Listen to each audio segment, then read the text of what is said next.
Throughout my career, I've been inspired by many artists.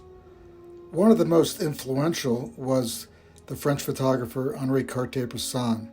He was a pioneer of Cannon Street photography and believed that a single photograph should encapsulate an entire story. Henri's book, The Decisive Moment, has inspired many photographers over generations. I bought many of his books and pored over each one of them for hours.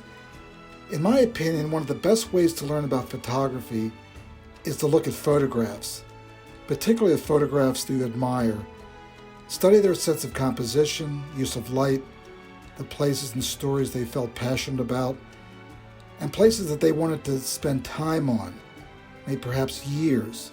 So when I joined Magnum Photos, I looked forward to meeting Henri, and later we became friends, and whenever I had a new book out, I would take it over his apartment and show it to him and his wife, Martine Frank.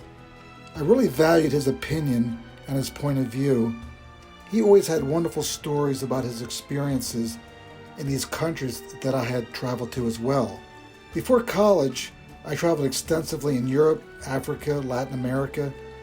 I traveled overland through Cairo to Sudan, Uganda, Kenya, Tanzania, often hitchhiking along the way, even in some of the big game parks, which seemed to maybe a bit dangerous, but I was always looking for some adventure and always wanted to do things in a different way. I also traveled through Eastern Europe to Turkey, even hitchhiked from South Carolina to Panama, and most of the way back. I supported myself often working odd jobs like working in a kitchen or washing dishes or driving a truck. After graduating from college, I bought a one-way ticket to India.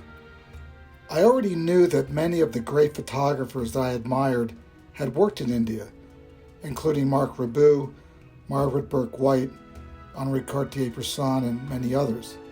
I was committed to studying the great photographers and follow in sort of their footsteps, or going back to some of the places that had inspired them and just sort of see what that felt like. While I was traveling from Goa to Kathmandu and everywhere in between, my sister was home making trips back and forth to the airport to send me film and equipment. At one point, I came up with the idea to go to a very particular place in Nepal, rumored to be the only known location of a very rare strain of orchids. I landed an assignment and got the photos published. In those days, to make a living in photography, there was no assignment too small or too minuscule for me to cover.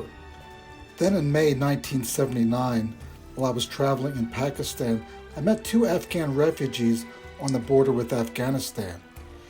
They told me about this war that was raging in their country just over the next mountain and invited me to follow them into Afghanistan. Well, I thought this was going to be a great adventure, a great story that needed to be told. So I agreed, and one night I slipped across the border into Afghanistan, following these two guides who didn't speak English and I didn't speak their language, so it was a bit difficult to communicate. At the time, the gear that I was carrying consisted of a plastic cup, a Swiss Army knife, 2 camera bodies and 4 lenses, a bag of film, mostly black and white, and a soggy copy of Hermann Hesse's Narcissus and Goldman that I had found in a hotel room. Over the next few weeks, as I traveled over the mountains in Afghanistan, mostly in the region of Nuristan, I felt sort of like a lost dog. I had been led by one guy, but then I was passed off to another area, to another militia, and then to somebody else. We moved only at night or foot or by horseback. No buses, no cars, no bicycles. And we communicated only by sign language.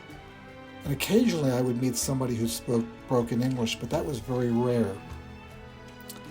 There's a photo of me at this time standing along a handful of fighters atop a mountain ridge with a stunning river valley spread out behind us.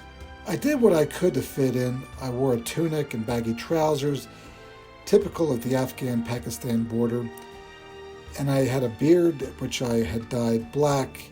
I shaved my head to kind of blend in with the local people. If not for my camera, it would have been virtually impossible to tell that I wasn't an Afghan. The travel and photography skills I learned during this period have been extremely essential during my entire career. I learned how to blend in, who to trust, how to navigate my way around new territory, and how to adapt to my surroundings. Thinking back, much of my career, much of the success of my photography has hinged on that one chance meeting with those two Afghan refugees in that $2 a night hotel. That was my big break. That changed my life.